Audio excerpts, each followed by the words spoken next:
In Unit 1.2e, we will focus on the role that prices play in resource allocation.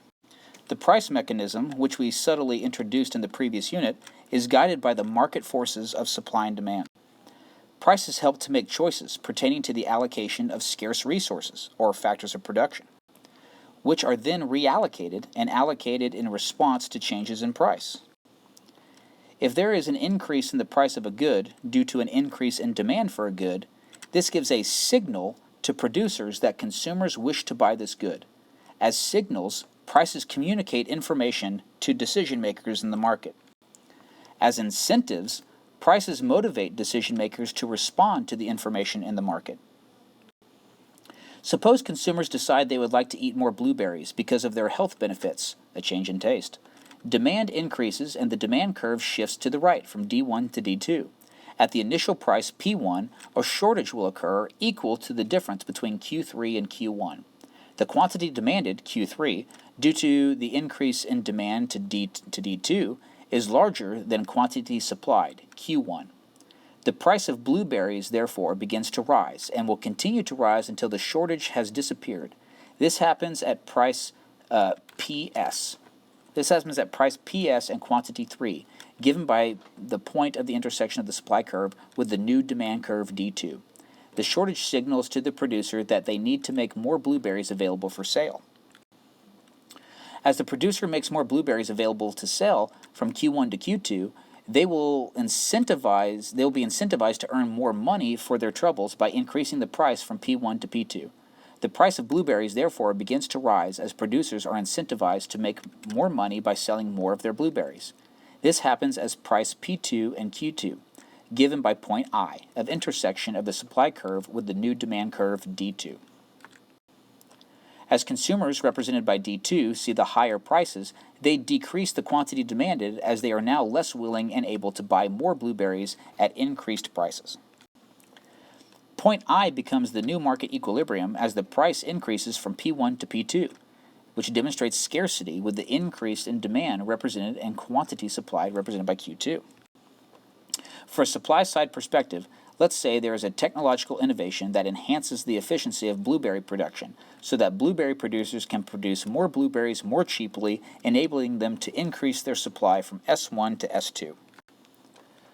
As a result, in the immediate short run, there will be a surplus of blueberries represented by the difference between quantity supplied, Q3, and quantity demanded, Q1, at price P1. At P1, producers will begin to realize that a surplus of blueberries is developing, which means that the unsold blueberries are rotting in their stores and being wasted, which is inefficient and leading to loss of revenue. As a result, suppliers will lower the quantity of blueberries they are making available for sale by putting their surplus blueberries in frozen storage for sale at a later date, like when blueberries are not in season. Also, firms will lower the price of blueberries they are selling to incentivize their consumers to buy more of them. As a result of the reduced price of blueberries, consumers are now more willing and able to buy more of them as quantity demanded increases from Q1 to Q2, making point Q new market equilibrium.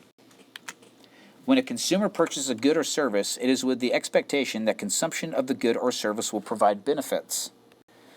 Economists use the term utility to describe the satisfaction or pleasure that we derive from the consumption of goods and services. Remember the term utility from our first unit? Utility may be considered synonymous with many different types of values. Utility can satisfy a sense of practical value, emotional value, or even olfactory value, like the utility achieved when buying a flower for its pleasant and relaxing aroma. This idea was elaborated upon and developed by the father of the Austrian School of Economics, Karl Menger. It was in this work that he challenged classical cost-based theories of value with his theory of marginality, that price is determined at the margin. The margin means to be on the edge or border. Economists are always thinking in marginal terms, so this is an important concept to master. Menger's theory states that the value is not solely determined by the producers or the consumers or the laborers alone, but price and value is determined marginally by all the stakeholders in the market through their interactions. We have seen this many times already in our models, and how equilibrium price is determined by consumers' and producers' pursuit of their own self-interest. Once again, this market mechanism, price rationing, is known as the invisible hand of the market, a phrase first used by Adam Smith, the Scottish father of economics. The invisible hand succeeds in coordinating the buying and selling decisions of millions of decision makers in an economy without any central authority. To explore this concept further, marginal utility is the additional utility derived from an additional unit consumed. For most goods, continuing to increase the amount of one good relative to all goods leads to decreasing marginal utility. In other words, as the quantity consumed of one good increases, ceteris paribus, the additional satisfaction received from consuming yet more of it declines. The law of diminishing marginal utility says that additional or marginal utility derived from additional units of a good or service consumed will eventually diminish as more units are consumed. This suggests that the more of something you already have, the less you want more of it.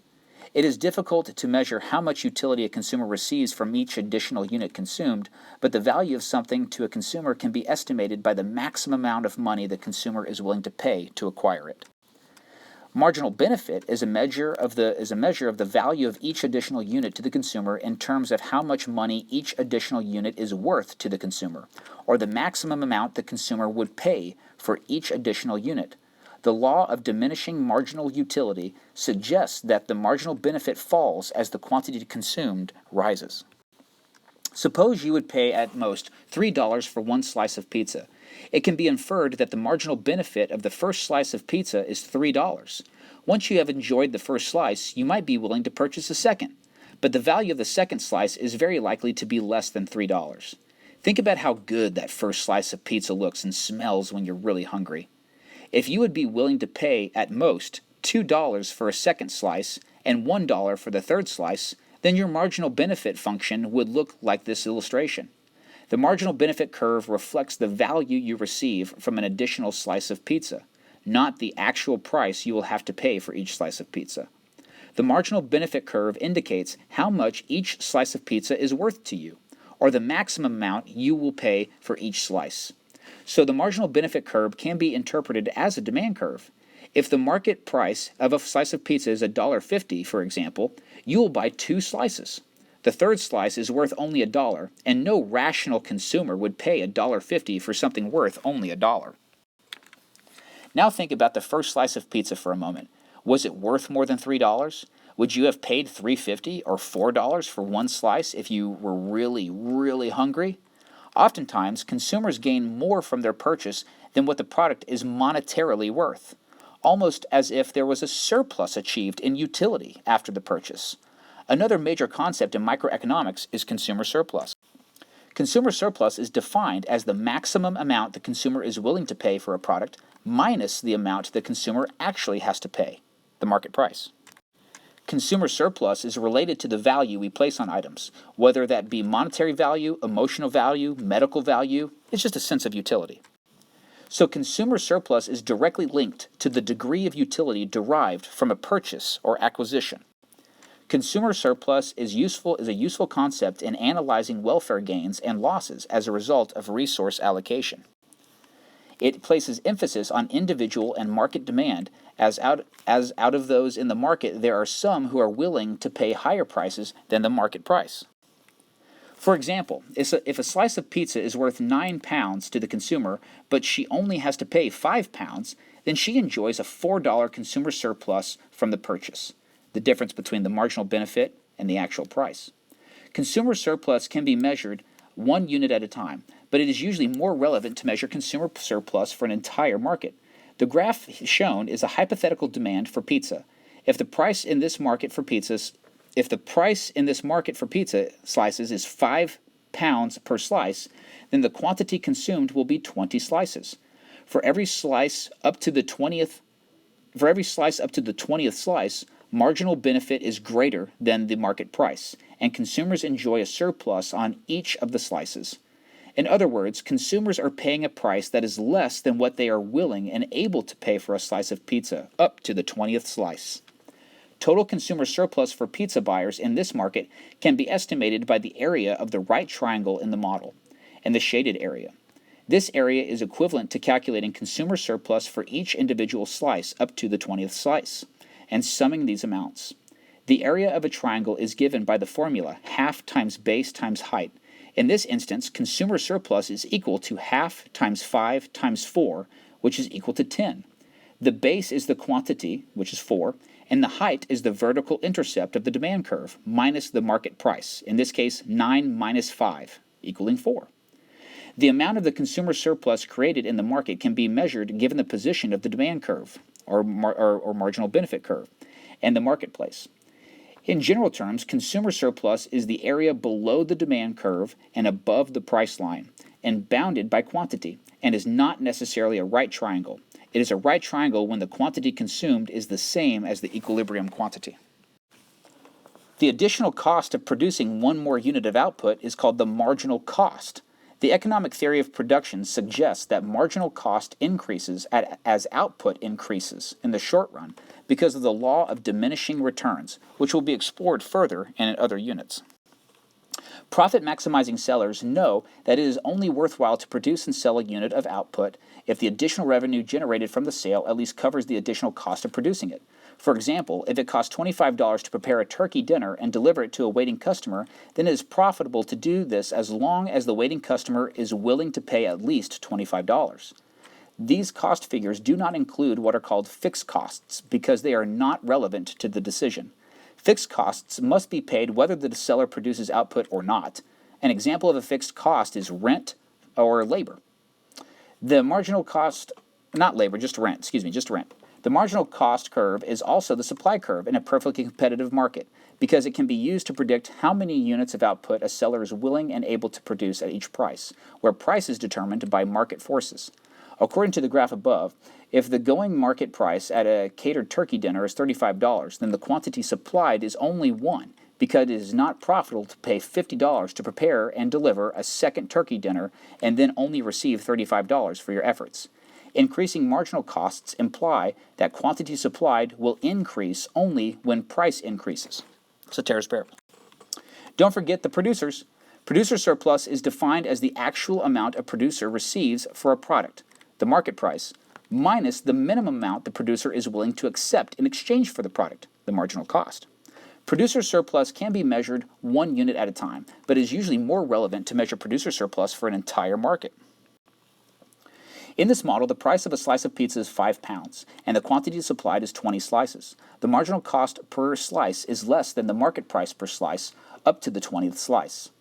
Total producer surplus for pizza sellers in this market is given by the area of the right triangle shaded in purple. This area is equivalent to calculating producer surplus for each individual slice up to 20 slices, and summing these amounts. The area of the triangle is equal to half times base times height. So the area is half times 20 times $5, which is $50. The base is the quantity, 20, and the height is the market price minus the vertical intercept of the supply curve, $5. The amount of the producer surplus created in the market can be determined given the position of the supply curve and the market price. In general terms, producer surplus is the area above the supply curve and below the price line, and bounded by quantity. As with consumer surplus, producer surplus in a market is not necessarily equal to the area of a right triangle. It is a right triangle when the quantity supplied is the same as the equilibrium. When a market is in equilibrium, the sum of consumer and producer surplus is maximized. This is one of the ways economists demonstrate efficiency in free markets. Marginal benefit is also equal to the marginal cost at competitive market equilibrium. It is important to observe that this efficient outcome prevails only when markets are perfectly competitive and consumers and producers have free choice, meaning there is no government intervention regarding pricing decisions. The free market outcome, or equilibrium price and quantity, is efficient because it maximizes total surplus, or total community welfare, or welfare surplus. Another method of showing that this outcome is efficient is to focus on marginal benefit and marginal cost. It is efficient to continue an activity as long as the marginal benefit is equal to or exceeds marginal cost. For example, if the marginal benefit of studying another hour for your exam is higher than the marginal cost, then it is efficient for you to study another hour. The marginal benefit of studying is the improvement in your grade, which is which is valuable to you because you get better grades will help you to get into a better school and make more money. The marginal cost of studying is the opportunity cost of the time spent, or the value of your next best alternative use of your time, which better not be playing video games. You can do better. If you follow the rule and continue to study as the marginal benefit exceeds the marginal cost, then you will end up at the point where marginal benefit is equal to marginal cost. In the case of a competitive market, equilibrium is at the intersection of the demand curve and the supply curve. It is true, then, that the competitive market generates the level of output for which marginal benefit is equal to marginal cost, which is efficient. Any output above or below the output where marginal benefit equals marginal cost is inefficient. If output is less than the efficient amount, marginal benefit will exceed marginal cost for the last unit produced and consumed. If output is greater than the efficient amount of marginal cost will exceed marginal benefit for the last unit produced and consumed. Only at equilibrium will marginal benefit equal marginal cost, and so long as market prices can rise and fall, a competitive market moves towards equilibrium and toward efficiency.